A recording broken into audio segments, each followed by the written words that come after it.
자, 계속해서 검토드릴 도시군 관리계획, 용도 지구, 용도 구역에 관한 도시군 관리계획에서 자, 요즘에 이제 좀 특이할 만한 게 용도 지구 파트가 많이 나오고 있죠. 상당히 많이 출제가 되고 있습니다. 작년에 2문제인가 구성이 돼 있었어요. 어쩔 수 없이 또 이제 애들이 내는 대로 따라갈 수밖에 없죠. 그래서 제일 먼저 이제 용도 지구라고 하는 거, 여러분 자료 보시게 되면 의의가 나와 있어요. 그래서 용도 지구라고 하는 것은 용도 지역, 토지가 있으면 역시 21개 중에 하나의 용도 지역이라고 하는 것을 갖게 된다. 여기서부터 얘기가 시작이 됩니다. 자, 그래서 용도 지역에 따른 규제가 있단 말이에요. 건필과 용적률, 용도 제한, 경우에 따라서 일정한 높이 제한 등의 규제가 있을 텐데 이 규제 내용을 바꿀 필요가 있을 때 이 토지 위에다 뭘 지정한다? 용도 지구라고 하는 것을 지정을 하게 된다. 그래서 여러분 자료 보시면 용도 지구란 해서 용도 지역에 따른 토지의 이용, 건물의 용도, 자, 건필 용적률, 높이 등에 대한 용도 지역의 제한을 강화 또는 완화라는 식의 표현이 나와 있습니다. 그래서 용도 지역에 따른 규제를 변화를 주기 위해서 만든 것이 뭐가 된다? 용도 지구다. 작년에 이걸 가지고 용도 지구란 기억해놓고 자, 니은 용도 지역의 제한을 강화 또는 완화해서 니은에다가 용도 지역을 넣었고 디귿에다가 또 이제 똑같이 니은이었구나. 니은에 용도 지역의 기능을 증진시키고 경관 안전 등을 도모하기 위해서 도시군 관리계획으로 결정한 지역 용어의 정의를 가지고 출제가 이루어졌습니다. 해서 자, 하여튼 용도 지구라고 하는 것은 뭐라고요? 용도 지역에 따른 각종 제한을 강화 또는 완화, 규제 변화를 위해서 지정하는 것이 뭐가 된다?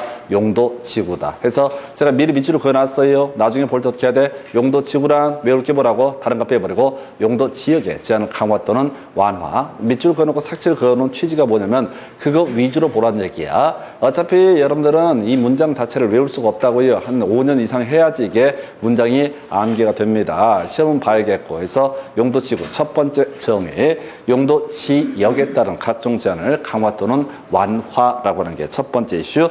자, 그 다음에 법정 용도 지구 관련해서 살펴볼까요? 여러분 교재는 훨씬 여기 화면에 나온 것보다 간단하게 뽑아놨어요. 경관지구 자시특이라고 하는 거 분류해놨죠? 그래서 자시특에서 경관보호라고 하는 거 해놓고 자시특 두 가지가 이슈가 돼요. 그래서 용도지구의 세분이라는 것을 물어볼 수가 있겠고 또 하나가 뭐가 있냐면 자, 목적을 물어볼 수 있어. 경관지구는 무조건 뭐가 들어가야 돼? 경관의 보호라는 말이 들어가야 된다. 그리고 종류는 자연경관, 시가지 경관, 특화 경관지구에서 자시특이라고 하는 거, 자시특이라는 게 뭐가 된다? 경관지구의 종류가 되게 된다. 작년에 나왔던 게 용도지구 종류 올바르게 연결한 것은 이런 식의 문제를 가지고 구성을 했던 바가 있습니다. 또 내도 어차피 이걸 다 못해요. 자, 그 다음에 방제지구라고 해서 자, 공통적인 키워드는 재해 예방이라는 것이 되겠고 자시라고 해서 자연 방제지구, 시가지 방제지구 이렇게 자시 머리글 따서 외우셔야겠고요. 그 다음에 보호지구에서 역중생, 역사문화환경 보호지구, 중요시설물 보호지구,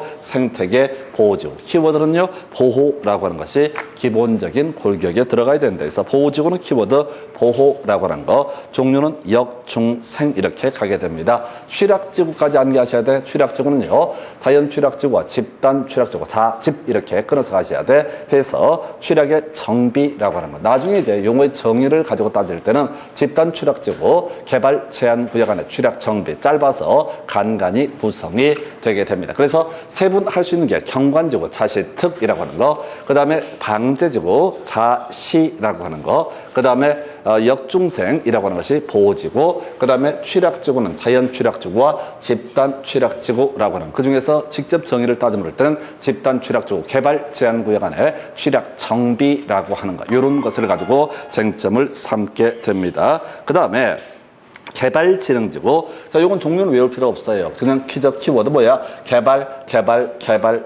개발해서 주거개발지능지구, 산업유통개발지능지구, 그 다음에 관광휴양개발지능지구, 복합개발지능지구, 특정개발지능지구 등 이런 식으로 5개로 세분된다. 근데 얘는 종류가 너무 많아서 자, 종류를 따지는 문제는 출제를 할 수가 없었습니다. 그래서 하여튼 개발지능지구라고 하는 거까지 몰라도 4개까지는 줄줄줄 꿰셔야 됩니다. 4개까지는 줄줄줄 꿰셔야 돼. 외우셔야 됩니다. 외우셔야 돼요. 그래서 지금 개발지능지구 보셨고요. 그 외에 세분할 수 없는 용도지구. 선생님 어차피 책 가지고 오나 안 가지고 오거나 책 안 보시잖아요. 그냥 제 얼굴을 보시면서 칠판을 보시면서 시간을 때우시면 됩니다. 그래서 다시 다시 가겠습니다. 지금 개발지능조 이런 거 외우려고 하지 말라고 해봤자 어차피 제가 잘 못 외워. 그 정도로 힘들다는 얘기야. 그 중에서 굳이 의미가 있는 것은 산업유통개발지능조가 아까 3분의 2 이상의 동의를 받아서 더 제한할 수 있다라고 하는 거. 산업유통개발지능조가 더 3분의 2 이상의 동의를 받아서 더 제한할 수 있다라고 하는 거. 요게 이제 관련한 쟁점이 되고 아까 국제도포, 국토기획법에서는 국공지면적을 제외한다라고 하는 거. 도시개발법은 조합 설립할 때 국공지면적을 포함한다. 이런 것들이 이슈가 되게 됩니다. 그 외 세분할 수 없는 용도지구에 뭐가 있냐면 고도지구, 높이 최고 한도를 정하는 지구, 나중에 행위제한 등에서 이슈가 되게 될 것이고요. 그 다음에 특정 용도 제한지구하고요, 복합 용도지구 있는데 이게 용도 들어간 말 들어가 있잖아. 그래서 이 자체 정의를 물어보지는 않을 텐데요. 특정 용도 제한지구는 입지 제한이라고 해서 용도 지역에 따른 건축물의 용도 등을 제약하기 위해서 규제를 강화하기 위한 것이 특정 용도 제한지구. 복합 용도지구, 자 얘는 규제 완화라는 의미를 가지고 있습니다. 그 외에 방화지구, 화재 예방 이런 식으로 돼 있어요. 그래서 한 번에 다 하려고 하지 말고 앞에 네 가지라도 뒤지게 외우자. 세 번 할 수 있는 거라도 똑바로 외우자. 세 번 할 수 있는 거라도 정확히 기억을 해 주셔야 된다. 다시 한번 체크하고 다음 주제 설명드리겠습니다. 자, 경관지구 자시특이라고 해서 경관의 보호라고 하는 거. 그 다음에 방제지구 자시라고 해서 뭐가 된다? 재해 예방이라고 하는 거. 그 다음에 보호지구 역중생. 잘은 모르겠지만 중간에 보호라는 말이 들어간다. 정말 정말 좋아. 공법을 대충 공부하면 얼마나 즐거운데 다 외우지 않아도 되고. 그 다음에 자 취락지구, 취락 정비가 될 테고 자연 취락지구, 집단 취락지구, 개발지능지구 5개. 개발 고도지구, 높이 최고 한도, 특정 용도 제한지구하고 복합 용도지구라고 해서 둘 다 용도에 관한 부분인데 특정 용도 제한지구는 용도를 제약하기 위한 것이다. 규제를 강화시키는 거. 복합 용도지구는 복합적으로 용도를 쓸 수 있게 한다. 용도 완화, 행위전 완화의 의미를 가지고 있다. 그 외에 거의 영향가 없는 게 방화지구, 화재 위험 예방. 자, 이런 것들이 용도지구의 법정 용도지구의 세분, 종류, 세분 등에 관한 주제가 되게 됩니다. 자, 그래서 지금 이제 관련한 쟁점에서 하나 이슈가 돼야 되는 게, 자, 지금요 두 가지를 이제 암기를 하셔야 되는데, 자, 시도 조례가 정한 용도지구 도시군 관리계획으로 결정할 수 있다 해서, 자, 우리 앞에서 지금 용도지구 지금 자 뭐가 있었지? 경관지구, 그 다음에 자 방제지구, 그 다음에 취락지구, 그 다음에 아까 보호지구, 개발지능지구 이런 식으로, 그 다음에 특정 용도 제한지구, 복합 용도지구, 고도지구 있었고 아까 방화지구 뭐 이런 것들 종류를 쭉 9개를 예시를 하게 되는데, 이런 게 이제 법에 정하고 있는 용도지구고요. 법에 없는 용도지구도 다 정할 수 있다. 29회 때인가 28회 때 나왔던 주제야. 겁나 특이했던 주제. 시도지사 법정 용도지구 외 용도지구 도시군 관리계획으로 결정할 수 없다. 틀린 것을 고르시오. 행함이 있는 믿음. 다음 중 틀린 것을 고르시오. 뭐야? 없다. 제발 부탁하는데 지금부터 계속 외워야 되는 게 뭐냐면 용도지구의 종류를 외우는 것도 좋고 뭐 다 좋은데 그 전에 먼저 뭐죠? 약간 겸손한 마음의 자세로 무조건 뭘 해야 돼? 공법은 찍으셔야 돼. 제가 다른 과목 할 때 찍으라고 지랄 발광하지 않습니다. 공법은 애초에 시작할 때부터 찍기로 시작을 하셔야 돼. 제가 공부를 한 20몇 년 해봤는데 이거는 일반 수험생들이 한두 달, 서너 달 해갖고 해결될 문제가 아니에요. 너무너무 어려워. 그래서 일단 잘 찍자. 잘 찍으면 자, 작년에 제가 말씀드렸잖아. 문제 개쓰레기처럼 나와서 학원 강사도 엄두가 안 나는 문제였다고. 내가 작년에 시험 보러 가서도 70점 넘길 자신이 없을 정도로 장난이 아니게 흔들어 버렸다고. 그래도 붙은 사람이 있어. 그리고 아무리 공부를 해도 떨어진 사람이 있어. 자, 붙는 거하고 떨어진 거의 가장 본질적인 차이는요. 노력 필요 없습니다. 학원에 얼마나 성실하게 출근하는가 아무 상관없습니다. 그런 건 상관없고요. 점수가 나오면 붙고 점수가 안 나오면 어떻다? 떨어진다. 공부를 많이 하면 어떻다? 실력이 쌓여서 점수가 나올 것이다. 개뿔 공법은 전혀 그런 거 아닙니다. 공법은 그냥 행함 있는 믿음. 그래서 뭐죠? 그 교회 같은 데 있는 분들 보면 이 뭐지? 광야를 떠돌 때 그냥 진정한 믿음이 있으면 어떻다? 그냥 바로 천국 가는 거지. 믿음 없으면 계속 부처를 떠도는 거야. 그래서 뭔 얘기냐면 작년 시험 문제에서 틀린 걸 고르셔? 없다. 포함한다 옳은 편, 해당한다 옳은 편, 포함하지 않는다 틀린 편, 해당하지 않는다 틀린 편, 옳은 것을 모두 고르시오. 이런 식으로 무식한 공식 공식 몇 개 알려준 대로 그대로 찍게 되면 11문제 패턴 중에서 10문제를 맞춥니다. 10문제를 맞추는 거야. 그래서 혹시 지금 이제 우리가 공부를 하는 이유는 뭐냐면 문제가 쉽게 나올 걸 대비해서 공부를 하는 거예요. 무난한 지식을 물어볼 걸 대비해서 공부를 하는 거라고. 근데 이 미친놈들이 출제위원들이 자 난이도 조절을 못하는 거야. 어렵게 내려고 어렵게 내는 게 아니라 이게 수험생의 수준하고 이게 레벨에 안 맞게 구성을 해버리는 거야. 아니 여러분들이 문제 내더라도 첫 문제도 얼마나 만들 수 있지. 법조문에 있는 거 갖고 토시 살살 바꿔치기 하면서 옳은 거 틀린 걸 고르시오. 이렇게 내버리면은 그게 다 낼 수가 있어요. 굳이 뭐 대학교에서 안 가도 돼요. 공법은 학교에서 가르치지 않습니다. 대학에서 강의도 하지 않는 과목이 공법이에요. 그러다 보니까 전문가가 없어요. 이 바닥에. 대한민국 어디에도 공법은 전문가가 없어요. 아마 제일 전문가가 중개 선생 정도가 될 거예요. 자, 근데 이제 하여튼 뭐 그러다 치고 잘 찍자. 이게 기본 전제가 되셔야 돼. 그래서 28회인가 나왔던 지문 없다라고 해서 틀리게. 개념은 이런 식이야. 지금 용도 지역도 사실 예외가 이제 드디어 생겼는데 용도 지구라고 하는 것은 지금 9개 왜 용도지구 겁나 많습니다. 세상에. 그게 다 조례라는 것을 통해서 용도 지구를 만들고 각각의 행위자를 규정을 하고 있다라고 해서 요런 거 하나 보셨고요. 그 다음에 이제 제가 그동안 시험에 안 나왔던 거 웬만하면 안 늘리는데 자, 1주 10 계획이라고 하는 거 요거 하나 지금 국토기법 전반에 걸쳐서 제가 설명드리는 것은 한 16년간 나왔던 문제 분석해가지고 다 공통점 찾아서 확률 높은 거 그나마 설명드리는 거고 한 번도 안 나왔지만 중요한 포인트가 될 수 있는 게 혹시나 하는 것이 1주 10 계획 외워두셔야 돼. 복합 용도지구 1주 10 계획에 대해서 다 지정할 수 있다. 일반 주거지역, 일반 공업지역, 계획관리지역, 뉘앙스상 일반 상업지역은 포함되지 않습니다. 일반 상업지역은 이미 대부분의 규제가 완화가 되어 있기 때문에 거기다 굳이 복합 용도지구를 지정해서 규제 완화를 도모할 이유도 없다라고 할 거. 1주 10 계획 이거 외우셔야 된다고. 1주 10 계획, 1주 10 계획, 1주 10 계획이라고 하는 거. 1주 10 계획 해서 1주 10 계획, 하여튼 1주 10 계획 이런 것이 복합용도지구 지정할 수 있는 영역이 되겠고요.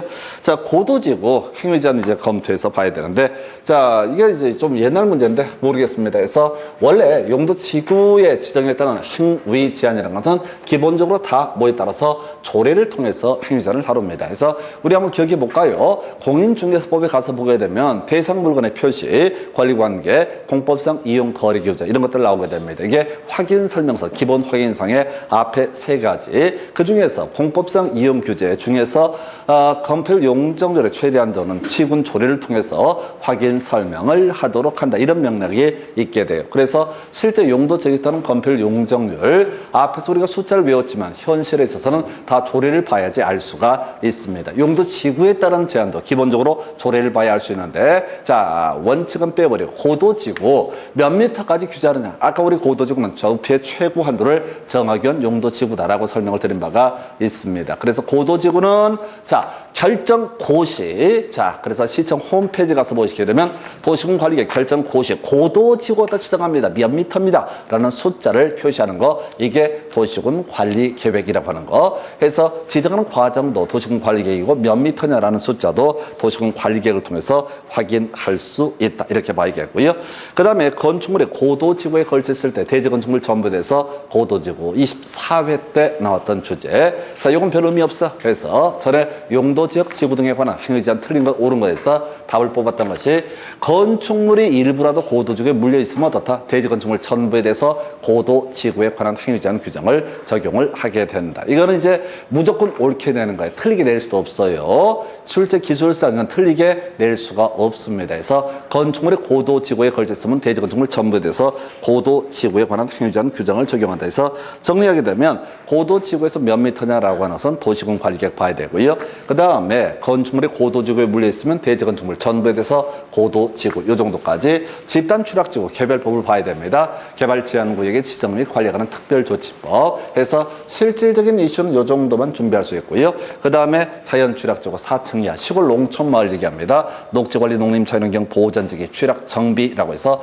시골 마을에서요 4층 이하라고 하는 거 이 범주에서 일정한 용도 제한 등의 완화 등을 도모하는 것이 바로 자, 자연 취락지구라는 개념이 됩니다. 그래서 뒤에서 끊임없이 묶어서 보겠지만 시골에서는 최대 몇 층까지 4층까지라고 하는 개념이 전제가 되어야 될 테고, 참고적으로 더 이상 높이지 않은 완화시킬 필요가 없다. 4층도 아무도 짓지 않게 되더라. 이런 식으로 해석을 하게 됩니다. 그래서 자연 취락지구까지 해서 그나마 행위자는 고도지구하고요, 집단 취락지구 두 개 가지고 가시게 되면은 문제 100%는 풀 수 없어요. 근데 그 이상의 영역들은 워낙 복잡해서 외울 수가 없습니다. 지금 제가 쭉 스크린을 하고 있는데 문제 포인트는 여러분들이 외우셔야 된다. 외우셔야, 본질은 외우는 거 몇 개라도 외우려고 노력하셔야 됩니다. 그래서 이 정도가 용도지구라는 개념.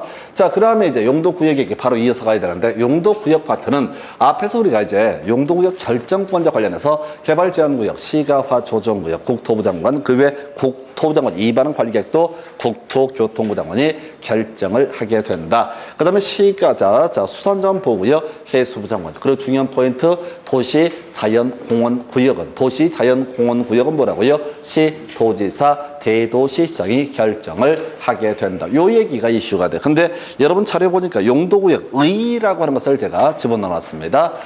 작년에 용도지구의 정의가 출제가 되기 때문에 혹시 똑같이 문제 구성하려고 장난치는 아주 생양아치 들었을까봐 용도구역이라고 하는 것, 용도지역 및 지구의 제한을 강화 또는 완화. 앞에서 용도지구는 용도지역에 따른 제한을 강화 또는 완화라는 표현을 쓰고 있고, 용도구역은 뭐라고요? 용도지역 및 지구의 제한을 강화 또는 완화. 그래서 이 그림을 생각하면 이렇게 되는 거지. 토지가 있으면 일단 뭐가 들어간다? 용도지역이라고 하는 거 21개 중에 하나 용도지역 갖게 된다. 이게 기본 출발점. 이 용도지역에 따른 규제 변화를 위해서 뭘 정할 수 있다? 용도지구라는 것을 정할 수 있다. 원래는 이렇습니다. 이 토지 위에 용도구역 여기에다가 지정할 수 있습니다. 뭔 소리냐면은 용도지역 위에 지정하는 게 용도구역이지, 용도지구 위에다 또 지정하는 게 용도구역은 아닙니다. 개념상. 근데 법을 만든 자들이 좀 어리버리 만들었어. 순서로 쭉 만들다 보니까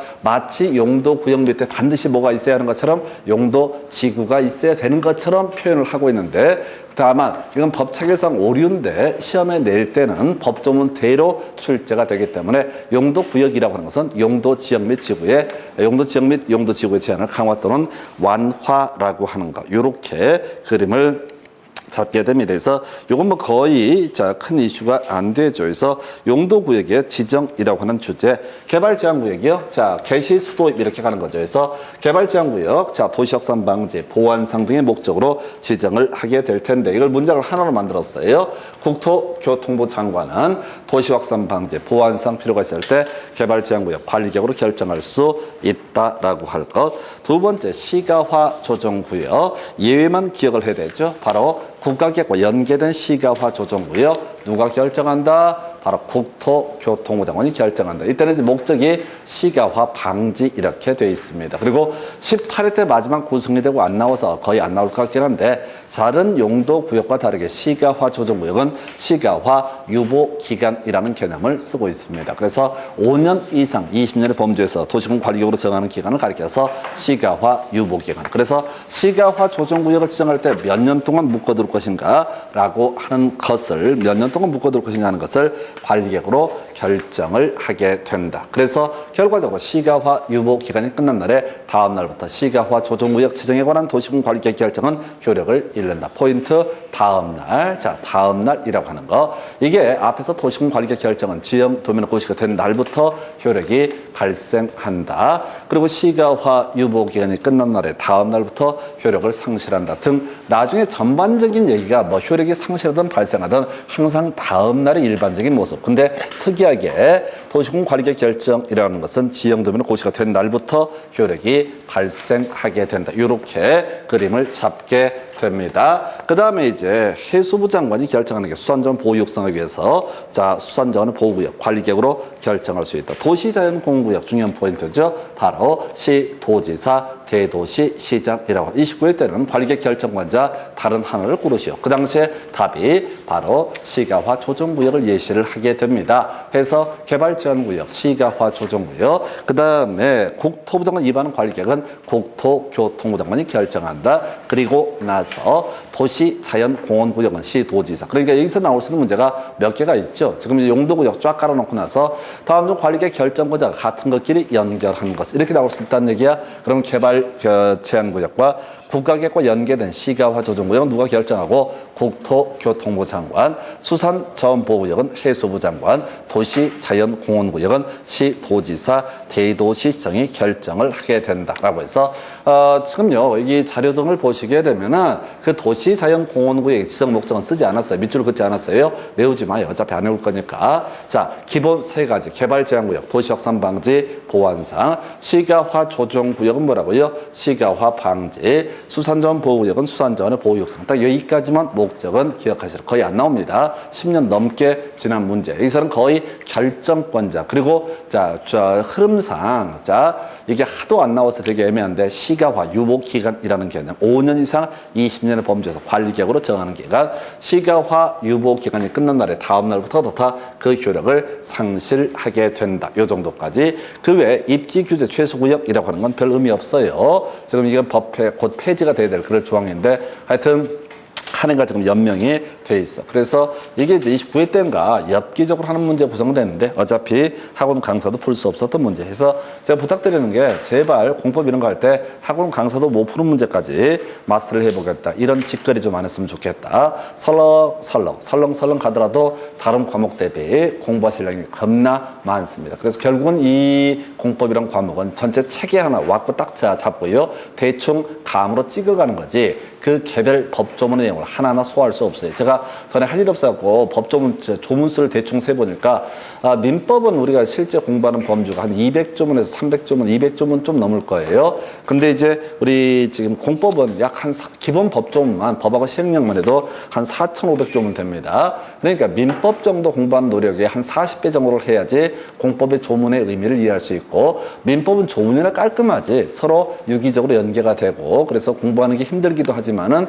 달 얘기하면은 공부하면 또 체계가 잡히면 나름의 재미가 있어요. 근데 공법은 뒤지게 해도 앞뒤가 안 맞는 게 한두 개가 아닙니다. 그래서 체계도 안 잡혀요. 그렇다고 해서 아예 그냥 외울 수는 없는 거고 중간중간에 제가 체계를 말씀드리는데 여기까지 용도구역. 다시 정리합니다. 용도구역. 자, 용도 지역 및 지구의 제한을 강화 또는 완화하기 위해서 지정하는 관리계획을 가리켜서 용도구역. 종류 개시 수도 입에서 개발제한구역, 도시확산방지 보완상, 국토부 장관이 관리계획으로 결정한다. 시가화 조정구역, 시가화 방지 역시 시험용으로 국토부 장관이 결정한다. 시가화 유보기간 5년 이상 20년의 범주에서 관리계획으로 정하는 기간. 그래서 시가화 유보기간이 끝난 날에 다음 날 효력을 잃는다. 자, 수산자원 보호구역 해수부 장관 중요한 포인트 도시 자연공원구역 누구나 바로 시도지사 대도시장이 결정하게 된다. 여기까지가 용도 구역에 관한 주제. 잠시 끊었다가 이제 기반 시설의 설치 정비 기량 살펴봅니다.